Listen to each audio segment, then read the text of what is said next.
Breaking news, lumang video ni Ahmed Hussein al-Shara na mas kilala bilang Abu Muhammad al-Julani na pinuno ng rebeldeng grupo ng HTS muli na namang lumutang sa mainstream at social media kung saan sinasabi dito na kinukumpirma umano ni Julani ang plano nitong paglusob sa Jerusalem at ang lumang video na ito ay muli na namang ginagamit upang suportahan ang bagong video na lumalabas sa social media kung saan makikita sa videong ito ang isang grupo ng mga rebelde na nangangakong magmamarcha mula sa Damascus patungong Jerusalem sa pangakong ililigtas umano nito ang Palestine sa kamay ng Israel. Kaya naman maituturing na naman itong isa sa mga misleading na balita na kumakalat ngayon sa social media upang pag-awayin ang Israel at ang mga rebeldeng grupo sa Syria at upang malaman natin ang tamang konteksto sa tunay na kaganapan sa bansang ito ay marapat lamang nating alamin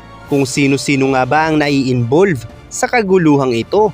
Ayon sa isinagawang interview ng CNN sa mga rebeldeng grupo sa Syria, ang layunin ng kanilang pinagsama-samang puwersa ay para lamang pabagsakin ang rehime ni Bashar al-Assad, kabilang na ang puwersa ng mga kaalyado nito sa Syria gaya ng Iran at Russia, partikular na ang Islamic Revolutionary Guard Corps at ang Hezbollah na pawang mga puwersang milisya ng Iran upang magkaroon umano ng kaayusan sa bansang ito. Gayunpaman bagamat hindi layunin ng kanilang pinagsama-samang puwersa na idamay ang Israel, ay may ilang miyembro ng mga rebeldeng grupo ang nananatiling nais isulong ang jihadismo kung saan sila ay bumabase sa paniniwala na ang paggamit ng puwersa ang pinakamabisang pamamaraan sa pagbabago ng politika para sa pagtatatag ng Estado para sa Islam, gaya na lamang ng grupong ito na nangakong isusunod nila ang Jerusalem sa kanilang pagkapanalo. Subalit hindi ito mangangahulugan na ang lahat ng rebeldeng grupo sa bansang ito ay sumasang-ayon sa layunin ng grupong ito na bahagi lamang ng napakalaking pinagsama-samang faksyon ng mga rebeldeng grupo. Gaya halimbawa ng Free Syrian Army, isa sa mga rebeldeng grupo sa Syria na nagkaroon ng malaking papel upang makontrol ang Aleppo, kung saan ang mga rebeldeng grupong ito ay bahagi noon ng Syrian Armed Forces na tumiwalag sa kanilang pamahalaan dahil sa malupit na pamamahala ni Bashar al-Assad, at ayon sa kanilang commander ay tanging ang Hezbollah at puwersa ni Assad lamang ang kanilang kalaban at wala ng iba pa. Ang rebeldeng grupong ito ay may malapit na ugnayan sa HTS na kaisa nila sa pagpapabagsak sa rehime ni Assad, at kaisa rin ng rebeldeng grupo na ito ang Kurdish Forces at ang Syrian National Army, kung saan ang dalawang rebeldeng grupo naman na ito na sinusuportahan ng Turkey at US ay naglalaban rin sa bansang ito.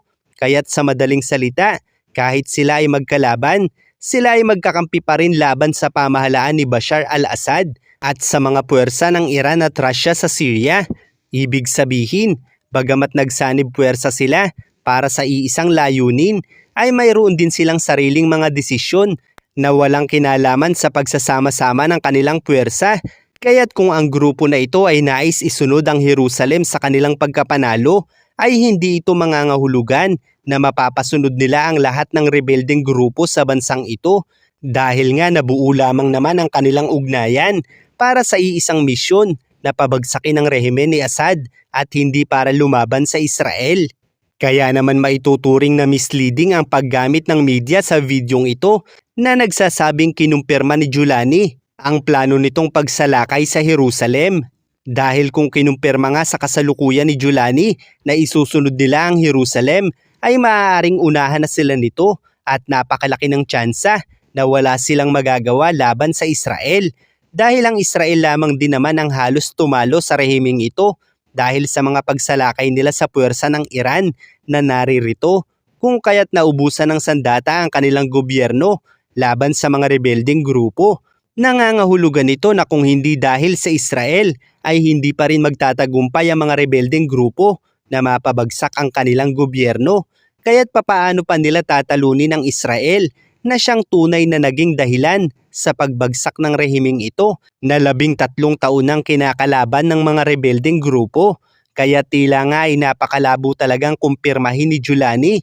Nasasalakayin pa nila ang Jerusalem sa panahong ito dahil bilang pinuno ng pinagsama-samang puwersa ng rebeldeng grupo sa Syria ay kinakailangan niyang pakinggan ang suwestyon ng bawat leader ng kanilang puwersa kung saan malinaw sa kanyang mga pahayag at pagbabago ng layunin na gawing mapayapa ang bansa at malinaw na hindi maghahangad ang mas maraming pinuno ng mga puwersa ng rebeldeng grupo na kalabanin pa ang Israel dahil sa lakas ng kakayahan nito na mismong si Al-Julani na ay inaming isa ito sa mga bansang may kakayahang pabagsakin ng kanyang grupo. Kaya naman bagamat nabanggit niya noon sa lumang video na ito na sinasabing ini-upload pa noong 2018 at sa aking pagsasaliksik ay makikita pa ang larawan ng interview na ito sa ilang komento na naipost pa noong 2019 kaya't malinaw na ang videong ito ay outdated na at hindi maaaring gamitin bilang kumpirmasyon sa panibagong kaganapan sa videong ito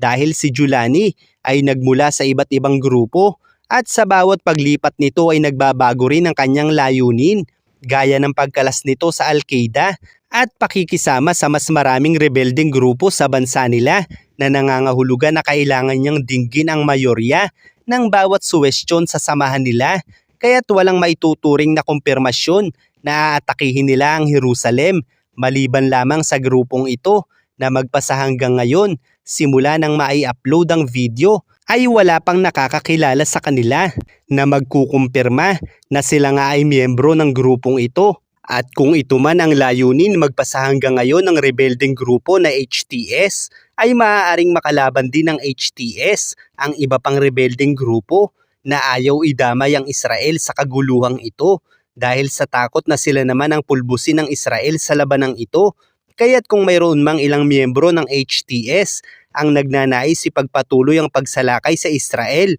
ay mangangahulugang napakaliit na puwersa lamang nito na kung ikukumpara sa Hezbollah at Islamic Revolutionary Guard Corps ng Iran sa Syria ay hindi sila umubra. Kaya't inabot ng 13 taon ang pakikipaglaban nila kung kaya't kinailangan pa nilang makipagsanib puwersa sa lahat ng rebeldeng grupo sa Syria. At dahil din sa mga pag-atake ng Israel sa Hezbollah at IRGC ay naging napakahina na ng puwersa ng mga ito kung kaya't ngayon lamang nanalo makalipas ang 13 taon ang mga rebeldeng grupo. Kaya't malabo pa sa sabaw ng pusit na magiging banta ang iilang miyembro na ito laban sa Israel at kung hindi ito mapatatahimik ng rebeldeng grupo sa Syria, partikular na ang pamunuan ng HTS, ay maaaring atakihin sila ng Israel na maaaring magdulot ng walang katapusang problema sa bansa nila dahil sa kanilang kayabangan na hamunin ang bansang tumalo sa kalaban nila.